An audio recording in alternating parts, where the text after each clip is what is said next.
I'm Burton the PhilosoBur, man. So, I do like restoration of water damage drying.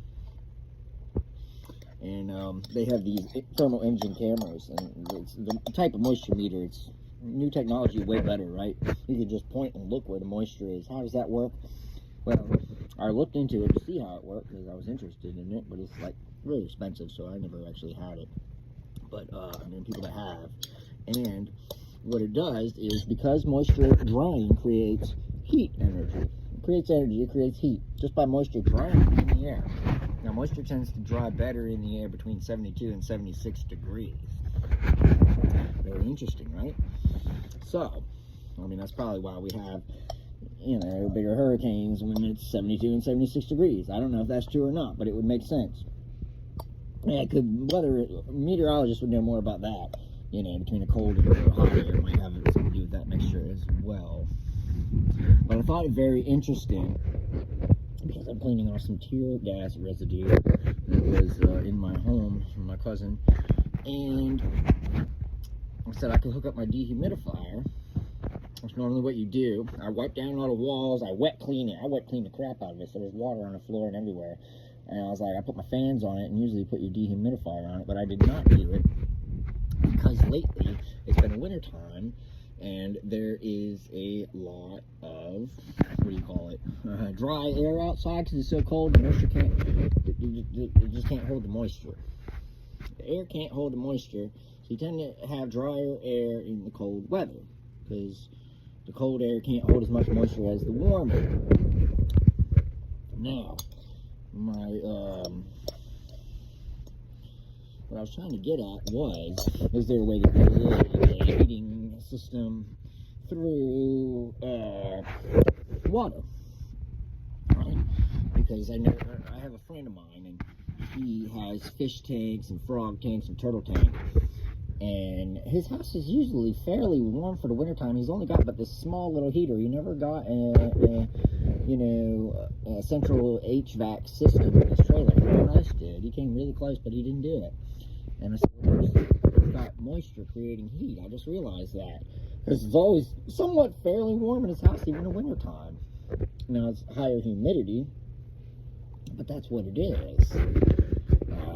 With my HVAC system in my dad's old house, my mom just put a new HVAC system in here, I'm tending to find more issues with drier air because it's so dry outside. And then you have your HVAC system on, heating it to 71, 72, and A, it can barely keep up with it when it's like 13 degrees or 18 degrees outside, and B, the air in here happens, so it's running all the time. It's running all the time, and I don't have, unless you put a bunch of humidifiers, or they have a humidifier you can attach to the AC system or heating system. I guess for the wintertime, I have seen it, but I have never had one. We don't have one here. So, I got my fans on all this moisture up in the bathroom upstairs, and I'm like, hold on. I'm not going to put my DU on yet, you know? I'm not. Because it's just top-down moisture. It's just the secondary moisture. It's condensation on the walls in the bathroom because there's so much. Wet clean it, wet clean the crap out of it. So that room right now, there's more moisture in the room than the air can handle. Now, immediately, once I started putting my fans on it, I noticed, because I have a bath exhaust fan that has a temperature gauge on it, your temperature goes up immediately. Like, I put air movement on that water, and all the mist, the condensation on the walls and the floor. Next thing you know, it went from 72, which I was having a problem keeping my heating system on 72, because it was like 36 out there this morning, and now it's like 82 degrees upstairs in the bathroom, just from the moisture drying. And I'm not even using my dehumidifier. Now, I had started to use the dehu, but then I got this spark, and I was like, let me try this, because normally restoration, you always have a dehumidifier. You've got to pull the moisture out of the air. That's what they're going to say. That's what they teach you in the class. But when you've got, now, I did pull the moisture down dramatically earlier. I did do that. But normally it's been about 35 to 40% moisture in the air. And that's a little low for me. I have enough things to dry me out. So 40, and plus I have a piano. Now they say the ideal temperature for a piano is 68 degrees and 42% relative humidity, but I usually like it a little warmer than that. Now I can fairly 68, but I have to have enough moisture in the air, because obviously we all learned that when you have dry air, the air feels colder. When you have moist air, it usually feels warmer in the cold temperatures. Just like I think they say in the hot temperatures, the air tends to feel, if I'm not mistaken, it feels, you know, what's the word I'm looking for? It's like foggy. It can be foggy, so, but it feels, if you ask me, it's less comfortable when there's more humidity in the air when it's hot. But at the same time, when you go to the Sahara Desert, I've never been to the Sahara Desert. You go to the Sahara Desert and there's no moisture in the air and it's really hot. They rely on the winds to keep them cool. But I imagine the air would feel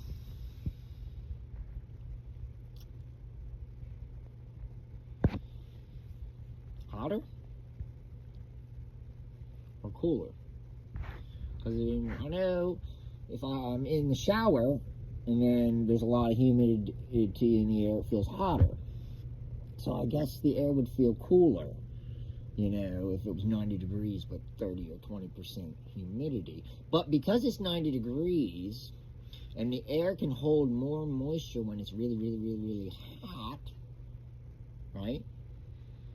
Then that means that the air would technically dry you out more when it's super hot and doesn't have a lot of moisture in it. So I've been trying this. I've got my fans up there. I've not turned on my dehumidifier, and I put my HVAC system, I turned the heat off, and I put the circulation mode on, so it's just circulating every now and again, pulling the air from upstairs bathroom that I have. You know, my fan's drying the water, moisture, and it's bringing it downstairs. Now, it is going through my HVAC system, and this is a lot to go through the HVAC system. At some point, you do need some kind of dehumidification, I imagine, because you don't, you know, too much. 60% is, they say, it's kind of rough for the interior of your house. But at the same time, that it was 35% down here, and now I'm tending to see more like 40%. So I have noted, and the temperature went up, and I don't even have the heat on. So could this be a design for a new HVAC system? Because I know them HVAC guys probably struggle a lot. They got to put a humidifier. They got to figure out how to get your air conditioned to a certain point.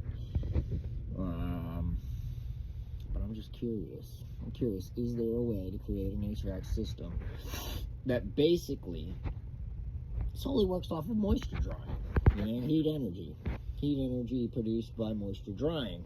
Now, I know in the wintertime, when I have my heat on, and I put my defuse on, because I've got it dry in here, it tends to pull moisture through the air, through the structure of your house. They say 50% of your air, of your crawl space, comes up into your house, and especially in the wintertime, because heat rises. Just like when it's raining outside, there's usually 20% more humidity in your house. If normally 40, it's going to be 60. That's normal. Now, normally you'll see that in the summertime, especially here in Virginia. Say, summertime is, you know, we're right by the ocean, so there's all kinds of humidity out there. And when you're trying to dry it, or cool it down in your house, you've got to pull that moisture out. So they'll cool the house, but they got this condensation line, and they've got, what are they called? Refrigerant coils, or whatever you want to call them. And say the moisture hits these metal zigzags and it goes down and drops down. This cools the air down. The air can't hold the moisture, and then it hits this cold metal, and that just pulls the moisture, and the moisture falls down into your drain pan, and then you drain it out of your, well, you have a pump and it drains it wherever you want it, in the sink or whatever. But it's very interesting in that sense to me that the summer and the wintertime, it's always so cold and dry outside. So a form of HVAC system that utilizes heat energy of drying water could possibly maybe be efficient, more efficient, or more energy saving. You know, I don't know. And I'm sure there's obviously a whole bunch of obstacles before you would get there. You'd have to figure something out. I'm sure someone could correct me and say, oh, well, there's this and there's that. And so I can't deny it. But it is a cool theory of mine. Thanks, Lawrence McLeod.